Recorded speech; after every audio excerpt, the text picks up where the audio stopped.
Just a bit of a heads up, this is more of a farewell speech than a homily, but I think you've heard your fair share of homilies from me, right? You're done.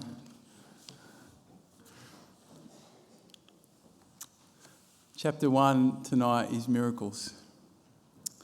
I found it fitting that Abraham features in our readings today because he's a character that I seem to relate with more and more as my personal journey unfolds. Over the past 8 years, our parish has been changing so much, right? It's fairly obvious, but this week I've also been reflecting on the significant change that has been happening within me. When I began here, I was very conscientious, I was focused and disciplined and strategic, all very good qualities when you're leading a parish, and of course those qualities have served me well. But during my time here, there has also been a subtle yet significant shift that has been taking place within me as I have continued to kind of pursue my inner life, this inner journey, as I've continued to open myself to divine love. I've gradually been awakening to a different life force, a different kind of intelligence, and it's one that does not depend on my own effort. And it's certainly not driven by my fears and my insecurities. As Christians, we talk about this alternate life force as the indwelling Spirit. It's the presence of God, a presence which is constantly wanting to work everyday miracles within us, who is always wanting to help us to become more truly who we are. Today, we heard in the gospel, Peter, James and John, they're on the top of the mountain and they see Jesus transfigured. And we heard how they were desperate to preserve that moment. Why did they want to preserve that moment? I don't think just because it was the vision itself. It seems to me they wanted to hold that moment because in that vision of God, they started to see themselves in a new way. They saw with new clarity.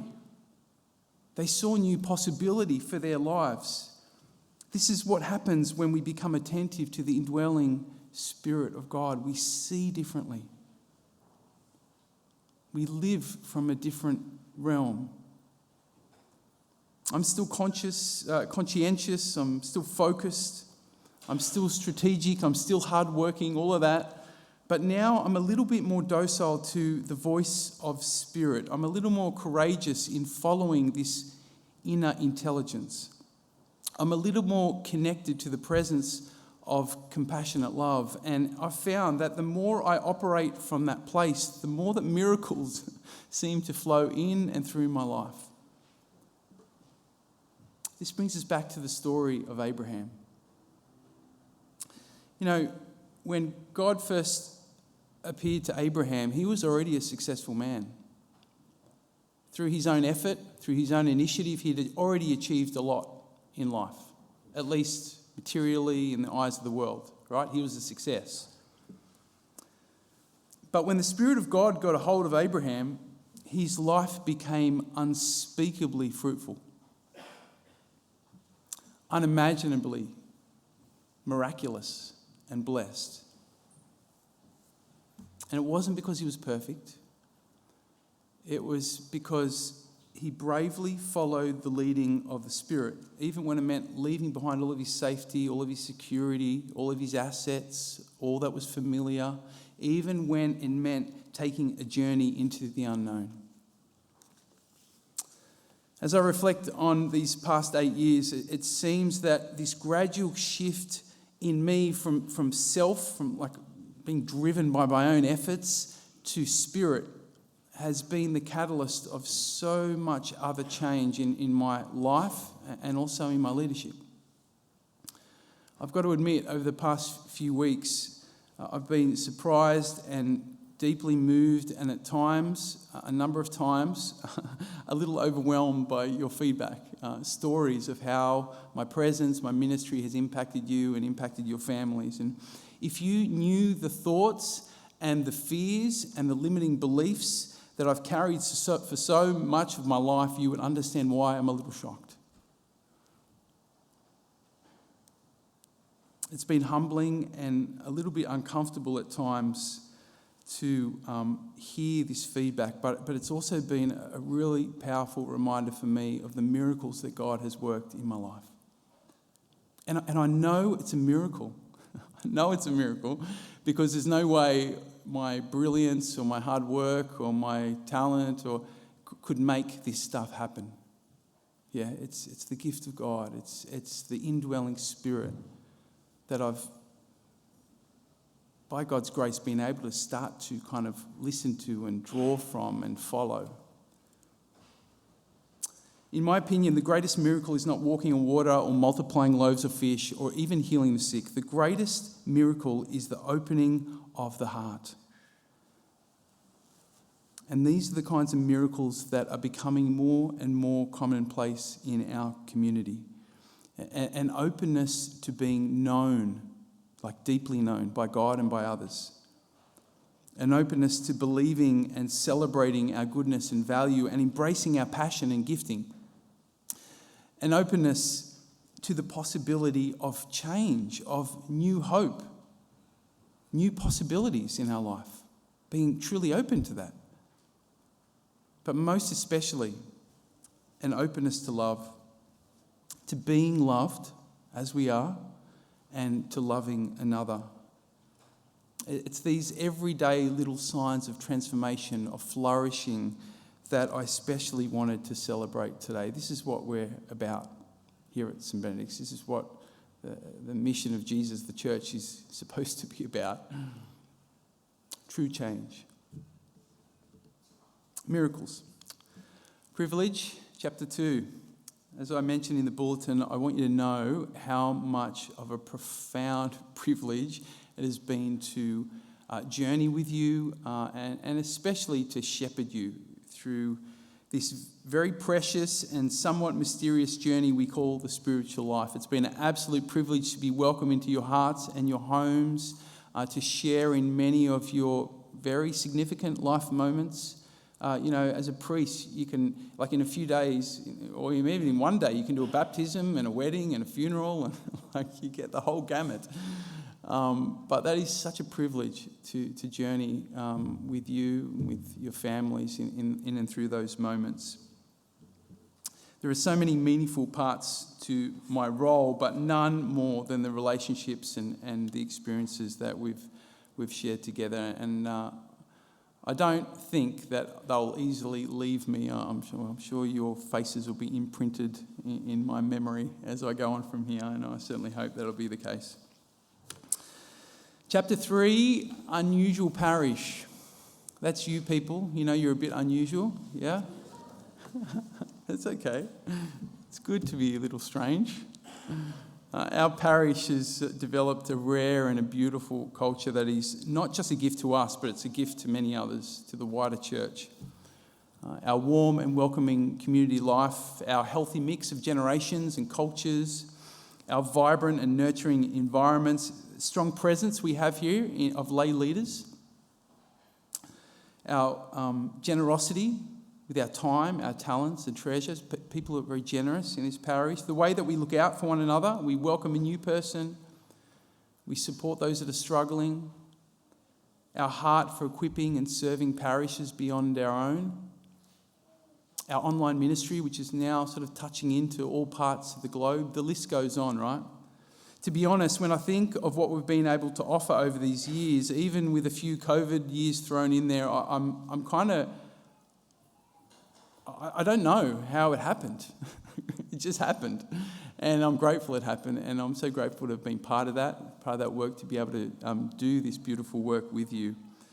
And it also reminds me of what becomes possible when we rally together around a meaningful vision, when we each bring our gift, when we each bring our heart.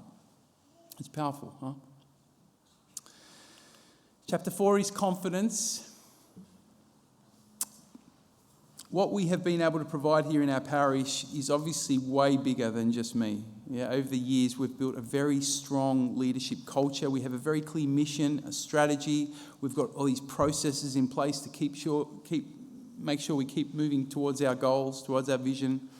But even more importantly, we have an incredibly gifted and dedicated clergy team and staff team and core group of lay leaders in the parish. So I just want to reiterate that you're in very, very good hands, and I have every confidence that this momentum that we've been experiencing in these years will continue into the future, and I look forward to hearing all about it and hopefully coming to experience it from time to time. My support crew. The first thing that the grace of God does in us is love us, yeah? And in that experience of God's love, I found a desire to keep growing, to keep learning about myself, and a courage to reach out and to get the support that I need. And I've been so incredibly blessed over the years to have all these amazing people who have supported my growth, my personal growth, my growth as a leader. And so I just wanted to take a moment just to acknowledge them. None of them are here today, but the immense gift they have been to be my spiritual directors, my ministry supervisors, my pastoral care people, my psychologists, those people who have coached me and mentored me in different capacities, and those people I affectionately call my catering crew. These are the people I call when I'm hungry. And I'm like, I need food. Can I come around? So, that support has meant so much to me, and I'm pretty sure I wouldn't be here today without all that immense support. So I just want to acknowledge them. Chapter 6 is grief. When a significant figure in our life is no longer around, or when their relationship changes, it's very natural to experience grief. And I'm sure that won't be true for all of you, but I know it's certainly true for me, and it is for some of you. Growing up, I used to have some very kind of clever strategies, and they were unconscious, pretty much. But strategies for avoiding grief. Who likes to feel grief? Not many of us, right? But over the years, I've come to realise that grieving is not something to resist. It's often a sign that we have opened our heart, that we've experienced something beautiful, something meaningful. Grief is an expression of love. And so if you do find yourself grieving, I just want to encourage you to allow yourself the space to grieve, to allow yourself to process whatever is going on within you, to name it, to reflect on it, to give it to God, perhaps to speak to someone about it. When we do our grief work well, our hearts become more soft, more compassionate, more open to love, and we also connect with gratitude more deeply, become more grateful for the thing that we're grieving. So it's a bit about grief. Chapter 7, I'm calling a thing that we do. Over the years, I've come to realise that as a priest, I carry a symbolic role. I represent something deeply meaningful to others. Yeah? And symbolic figures are powerful because in them we often see a reflection of our deeper self. They embody for us what is possible for our lives. They help us to, they sort of reveal to us who we aspire to be. Symbolic figures can be a bit of a mirror for us, helping us to see things within us that we don't quite see yet. I just want to say that it's been a profound privilege for me to play that role for some of you, to reflect back to you something of God's heart for you, something of your potential as you pursue a spiritual path. But sometimes when we rely on a symbolic figure, we can forget that what we admire in them is actually already within us. Qualities that maybe we haven't yet quite recognised or haven't quite fully embraced. Without realising it, we can be a bit like this projector over here. We project onto others our gold. Yeah, we think it's theirs. We put it in them, but actually it's ours. It's something that we eventually need to claim for ourselves. And so as I depart, I want to remind you that any inspiration and strength and guidance you've seen in me is, in fact, a little sign, a little reflection of what God is already doing within you. If you don't believe me, you're just going to have to trust me on this one.